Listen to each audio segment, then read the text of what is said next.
आज इस प्रेस वार्ता में हमारे बीच उपस्थित काशीपुर जिला के हमारे सम्मानित अध्यक्ष श्री मनोज पाल जी, काशीपुर के हमारे माननीय विधायक श्री त्रिलोक चीमा जी, और जैसा कि अभी गुरविंदर जी कह रहे थे, हम सभी के जो यहाँ पे गार्जियन हैं, संरक्षक श्री हरभजन सिंह चीमा जी, पूर्व विधायक, और गुरविंदर जी जो उसका संचालन कर रहे हैं, और साथ ही मोहन बीज जी जो कि अभी तक जो है अपना महामंत्री जिला महामंत्री पद पर कार्यरत हैं, जब तक कि नई टीम में कोई अलग दायित्व आपको नहीं मिलता, और सभी सम्मानित पत्रकार बंधु।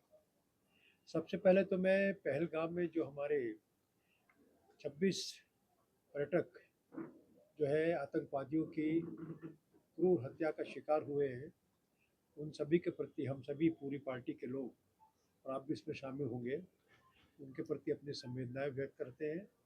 और जैसा कि प्रधानमंत्री जी ने भी कहा है कि जिन लोगों ने ये काम किया और जिन्होंने इसके लिए पीछे से योजना बनाई है, उनको बख्शा नहीं जाएगा। इसके बाद मैं अब आज के मूल विषय पर आता हूँ, जिसके निमित्त आज हमने ये प्रेस वार्ता रखी है। कांग्रेस के द्वारा एक, आपने जैसा कि कवर किया भी होगा, संविधान बचाओ दिवस का जो एक आंदोलन उन्होंने शुरू किया है, और ये अपने आप में एक बहुत ही आश्चर्यजनक और विडंबना की बात है। कारण यह है कि कांग्रेस जिसने संविधान की धज्जियां उड़ाई, जिन्होंने संविधान को कई अवसरों पर, अनेकों अवसरों पर तोड़ा मरोड़ा, उसको बदला और अपनी सत्ता को बनाए रखने के लिए उसका दुरुपयोग भी किया, तो जब वो कांग्रेस संविधान बचाओ की बात करती है, तो ये अपने आप में बहुत ही एक विचित्र सी बात है, और हम कांग्रेस के इस कदम का निंदा भी करते हैं, और इसको हास्यास्पद भी हमारी दृष्टि से कांग्रेस का ये कदम है। कारण यह है कि अगर हम प्रारंभ से लें और आज तक का जो पूरा इतिहास कांग्रेस का देखें, तो कांग्रेस ने भारत के संविधान को लेकर के जिस प्रकार से काम किए हैं, वो निश्चित तौर पर संविधान की गरिमा के विपरीत रहे हैं, और ये बात पहले दिन से प्रारंभ हो गई थी। कुछ घटनाओं का मैं जिक्र करूंगा, कुछ बातें मैंने आपको जो प्रश्न नोट दिया है उसमें आपको उसमें मिल जाएंगी, लेकिन कुछ का मैं मुख्य उल्लेख कर देता हूँ, फिर आपके जो प्रश्न होंगे उस पर मैं चर्चा करूंगा। जब हमारा संविधान बना था, तो आपकी जानकारी में होगा कि जो हमारा मूल संविधान था उसको हाथ से लिखा गया था, और तब हमारे एक बहुत ही देश के प्रसिद्ध चित्रकार थे श्री नंदलाल बोस, उनके द्वारा उस मूल प्रति के ऊपर जो भारत की सभ्यता और संस्कृति से और हमारे महापुरुषों से संबंधित जो महापुरुष रहे हैं, उनके चित्र बनाए गए थे। सिंधु घाटी सभ्यता का हो, वैदिक सभ्यता का हो, चाहे भगवान राम से संबंधित चित्र हो, भगवान कृष्ण से संबंधित चित्र हो, या आगे के साम्राज्य रहे, या हमारे गुरुजन रहे, महान पुरुष जो रहे, उनके चित्र जो है 22 चित्र जो है उसके अंदर बहुत ही सुंदर तरीके से बनाए गए थे, और ये कल्पना की गई थी कि भारत की संस्कृति को प्रकट करने वाला संविधान जो है वो अपने आप में एक पूरी दुनिया के सामने एक अपने आप में उदाहरण होगा। लेकिन कांग्रेस की पहले दिन से नीति ये रही है कि जो मूल संविधान बना, आपको जानकर के आश्चर्य होगा कि जब मूल संविधान बना, तो लिखित संविधान आज भी सुरक्षित है, उसमें सारे चित्र मौजूद हैं, लेकिन जब प्रिंट में आया तो सारे चित्र जो हटा दिए गए। कारण ये था कि उस समय कुछ धर्मनिरपेक्ष लोग, जो नेहरू जी अपने को बहुत कहा करते थे, उन लोगों ने इसलिए कि भारत की जो संस्कृति है, जो भारत का सनातन है, लोगों के बीच में ना जाए, इसको रोकने की दृष्टि से इन्होंने संविधान के मूल जो स्वरूप है उसमें ही बदलाव कर दिया। तो कांग्रेस की जो हरकतें हैं वो हमारे सामने पहले दिन से ही आ जाती है।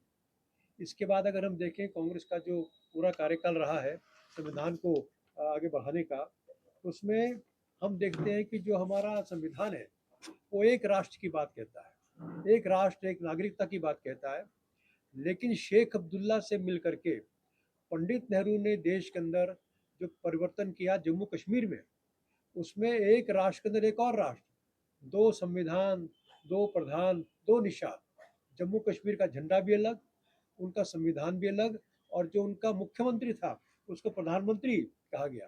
तो ये संविधान की जो मूल धारा थी, इसको पंडित नेहरू ने शेख अब्दुल्ला के कहने पर उसको भी ध्वस्त कर दिया था। अब ये बात अलग है कि भारतीय जनता पार्टी की सरकार ने और मोदी जी ने इसको ठीक किया है। लेकिन कांग्रेस ने जो संविधान के संग खिलवाड़ किया, ये मैंने आपके सामने एक दूसरा उदाहरण आपके सामने इस बारे में रखा है।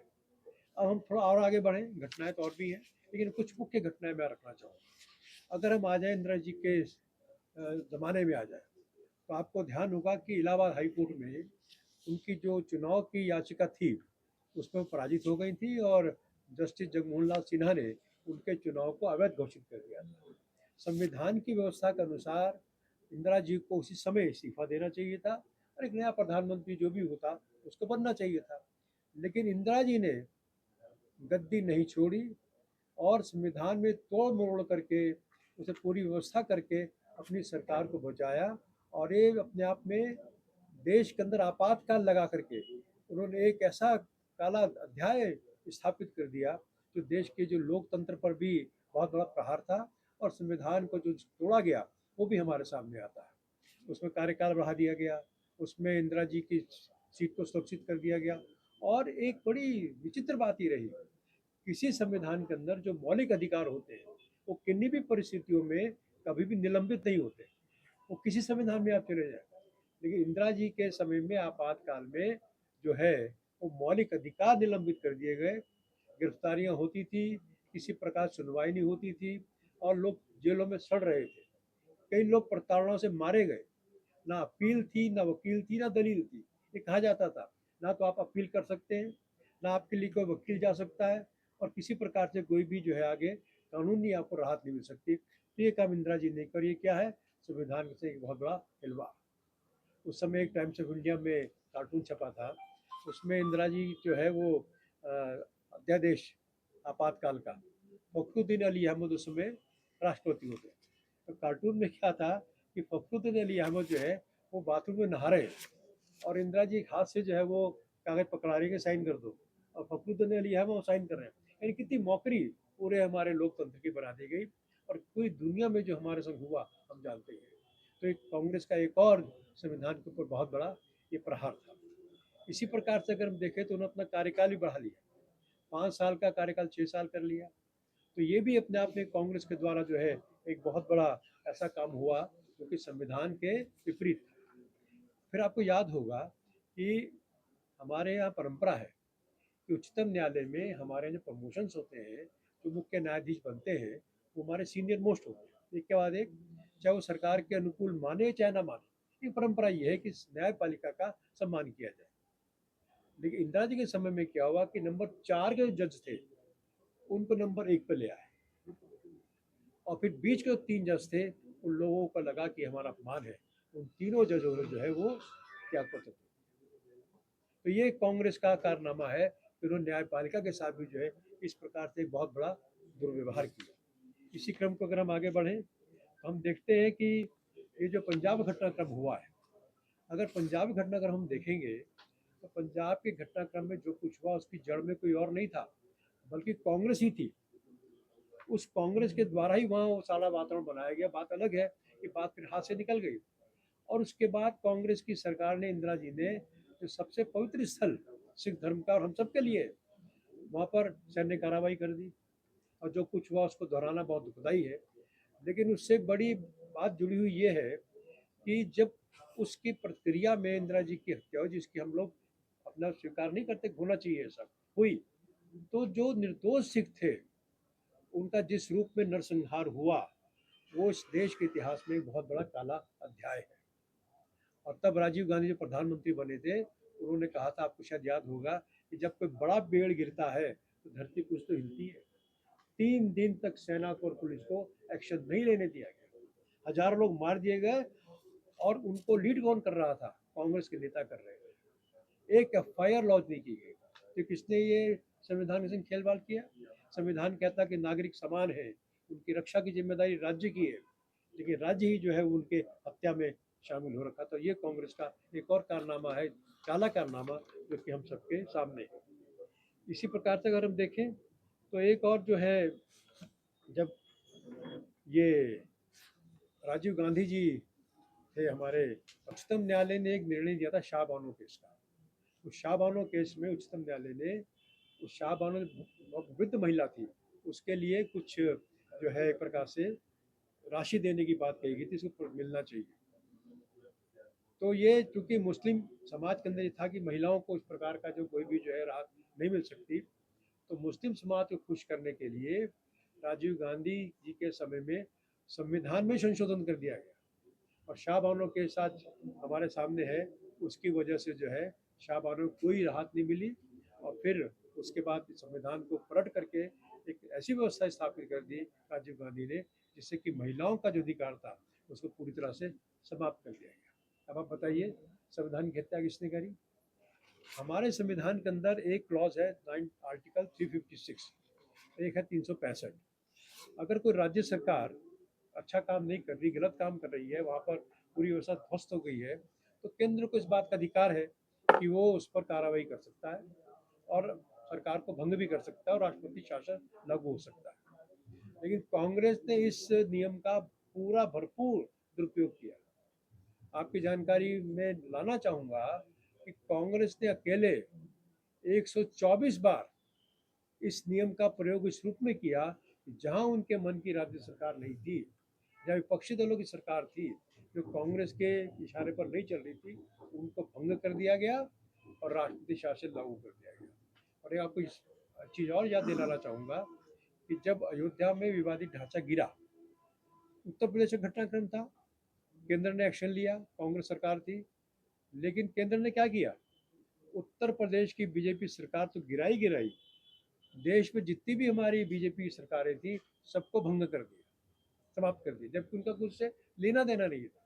तो ये संविधान से कौन अत्याचार कर रहा है? ये कांग्रेस ने लगातार किया है। इसके बाद अगर हम देखें तो कांग्रेस के द्वारा जो है, एक बार नहीं, मैंने 124 बार बताया, कुल जमा 134 बार देश के अंदर जो है इसका प्रयोग हुआ है, और उसमें से 124 बार जो है दुरुपयोग जो है वो कांग्रेस के द्वारा उसमें किया गया। और एक और बड़ी विचित्र बात यह है कि बाबा साहब भीमराव अम्बेडकर जी हम सभी के आदरणीय हैं। हम जानते हैं कि बाबा साहब भीमराव अम्बेडकर जो संविधान के ड्राफ्टिंग कमेटी थी उसके चेयरमैन थे, और वही एक प्रकार से हमारे संविधान के शिल्पी हैं। हम सब के आदरणीय हैं और उनके द्वारा दी गई व्यवस्था आज भी देश में आगे बढ़ रही है। लेकिन नेहरू जी और कांग्रेस के नेता बाबा साहब को स्वीकार ही नहीं करते थे, और जब कभी मौका मिलता था बाबा साहब का उनके द्वारा अपमान होता था। और आपकी जानकारी में संभवतः होगा कि बाबा साहब को चुनाव हरवाने के लिए नेहरू जी बाकायदा पूरे प्रयास करते थे, जिससे कि बाबा साहब भीमराव अम्बेडकर जी चुनाव ना जीत पाए। तो ये इनका संविधान के निर्माता के प्रति दृष्टिकोण था। तो ये सारे हालात ऐसे हैं, और भी घटनाएं कई सारी हैं, तो समय को देखते हुए मैं अधिक विस्तार पर नहीं जाना चाहता, क्योंकि अभी आप लोग को सवाल भी करने होंगे। ये सारी चीज़ें जो है हमारे सामने स्पष्ट करती हैं कि संविधान के साथ जो अत्याचार और जो दुराचार कांग्रेस ने किया है वो किसी और ने नहीं किया।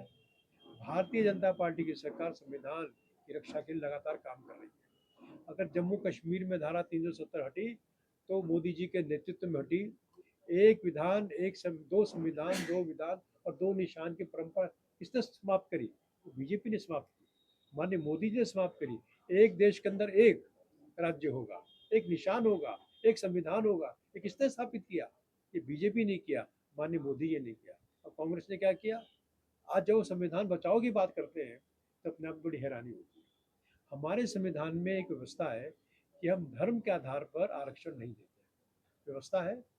अभी कर्नाटक के अंदर एक उनके मंत्री ने कहा कि हम धर्म के आधार पर ये जो है एक समाज विशेष को आरक्षण देने की बात आई, और उस मंत्री ने खुलेआम कहा कि जिस दिन हमारी सरकार केंद्र में आएगी तो हम ये परिवर्तन संविधान में करेंगे और धर्म के आधार पर जो है वो आरक्षण दिया जाएगा। तो संविधान से कौन खिलवाड़ कर रहा है? मूल भावना से कांग्रेस कर रही है। अब मोदी जी ने अगर काम किए हैं, धारा 370 हटाई है, अगर राम मंदिर बना है, या एक राष्ट्र एक चुनाव की बात आगे बढ़ रही है, या यूसीसी स्थापित हो रहा है, या सीए स्थापित हो रहा है, इसी प्रकार के अन्य काम हो रहे हैं, तो परेशानी क्यों हो रही है कांग्रेस को? कि कांग्रेस को चूंकि हर बात पर विरोध करना है, अब वो संविधान का एक, वो आपने देखा होगा कि वो क्या कहते हैं, राहुल गांधी एक लाल रंग की डायरी लिए घूमते हैं, ये संविधान है। मुझे तो डाउट है कि वो हमारा संविधान इतना बड़ा है, उस डायरी में आ ही नहीं सकता वो। पता नहीं डायरी क्या है, अंदर भगवान ही जाने। और वैसी डायरी उनकी बहन भी लेके घूमती रहती है। ये मजाक है, कुछ नहीं है इसके अलावा। और जब हमारे अपने अनुराग ठाकुर जी ने, हिमाचल के हैं, पूछा था कि आपने क्या कभी संविधान पढ़ा है, राहुल जी बताइए, तो राहुल जी जवाब नहीं दे पाए। जिन लोगों ने संविधान को पढ़ा ही नहीं, जो संविधान के एबीसीडी को नहीं जानते, जिनके नेताओं ने संविधान के संग पूरा दुराचार किया है, आज जब वो संविधान बचाने की बात करते हैं तो ये हास्यास्पद ही नहीं है बल्कि निंदनीय है। तो भारतीय जनता पार्टी, कांग्रेस इस कदम को निश्चित तौर पर जो है उसकी क्रिटिसाइज करती है, हम उसकी निंदा करते हैं। लेकिन देश की जनता जो है वो इस उनके भुलावे में आने वाली नहीं है।